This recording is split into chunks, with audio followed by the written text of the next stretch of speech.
AFTV Dan, you was at the game. Tell me, how was it in there?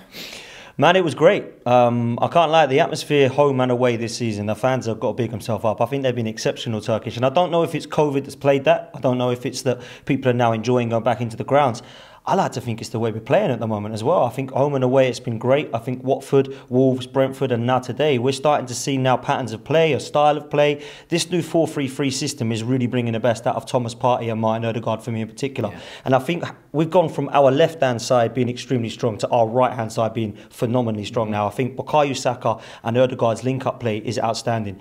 I was really impressed with Martin Ødegaard yet again. You know, it's a player that I called out a few weeks ago to say, do you score? Do you assist? Well, do you know what? Although we're not seeing goals and assists every game from him, he is running the midfield for us. He's instrumental. Everything we do goes through him, and he's starting to get a little bit tricky and flicky, which I quite like to see, mate. It's flair, you know. So I was really impressed today, Turkish. I can't lie, you know. I've been loving the way that we're playing. I'm enjoying watching this football. It's in parts really good to watch and enjoyable. And something I noticed today, which I think has brought a player into it even more so today, is Kieran Tierney, because when you've got Tomiyasu playing, he's the discipline of that defence, and it allows Kieran Tierney to do what he does best. We've not seen that since Tomiyasu's been out. Now, that's nothing against Cedric, because I'm a big fan of what I've seen of Cedric since he's come in. Today, I saw him a little bit more disciplined.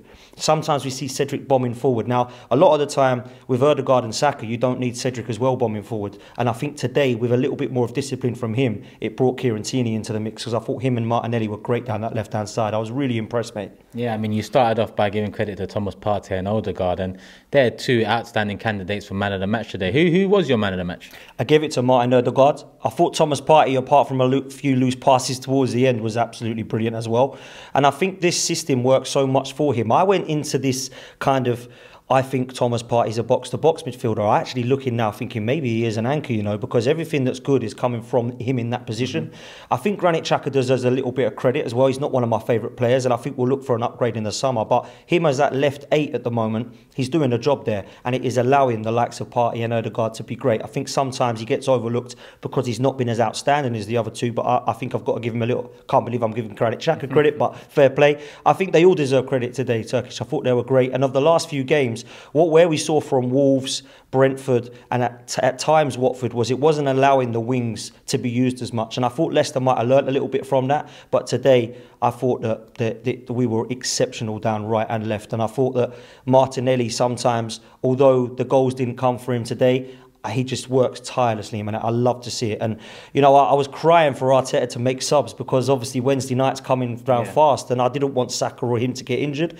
But today I was really impressed with the team. It's got to be said. On to Wednesday night. Has this performance in our last, 4 or 5 games given you any added confidence going into this game?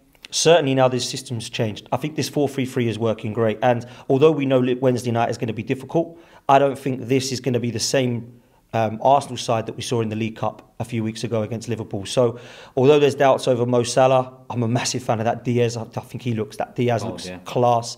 They've obviously got Mane, Firmino, Jota. If they have got Salah out, I think he's only about 75% fit, so that could work in our favour. But they have got some quality Liverpool. I do think this will be a game that I'm praying that we do not see a 4-0 at Anfield. I'm praying that we see a performance like we've seen over the last few weeks. And I've got confidence now going into these games, Turkish, because I'm looking at that now thinking there is a lot more discipline within the side. There's a lot more balance. There's some transition. And every time that we've got 3 or 4 of these youngsters going forward, it's exciting to watch. So I don't think over the last couple of years we've had a style of play, really. I think now we're starting to see what this tide's all about. And you've got to give the manager credit for that, because the manager's selected this side. The manager's team now, in my opinion, he's only really got, say, Granit Xhaka and Lacazette that you'd say perhaps need upgrading in the summer, but the rest of it are his signings or players that he wants to at least keep in the side long term. So I look at it now and think things are really rocking, and he's making things tick at the moment, the manager. So I've got to give him credit for that. I have to. Yeah, 100%. And I echo all those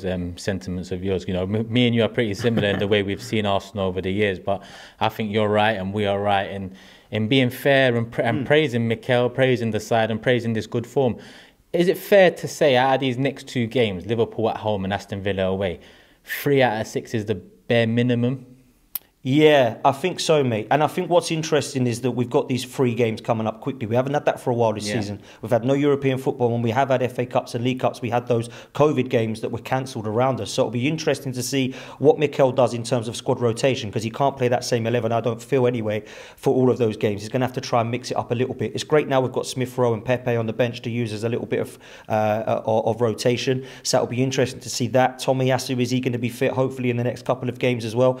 But to answer your question, yes, I don't think we can go into this game expecting to take 3 points from Liverpool. They are exceptional. At the moment, for me, they're probably the best team in the league. You know, probably ahead of Manchester City, in my opinion, because we've seen City of late drop a few points and not quite look themselves, which happens throughout the season. They've been phenomenal. It's going to happen at some stage. They couldn't keep that up. Liverpool are a real tough outfit, and they're great all over the pitch. I think if you was to look at a world 11, there'd be some Liverpool players getting into that side. You know, you look at their fullback positions, Van Dijk, you've got great quality going forward.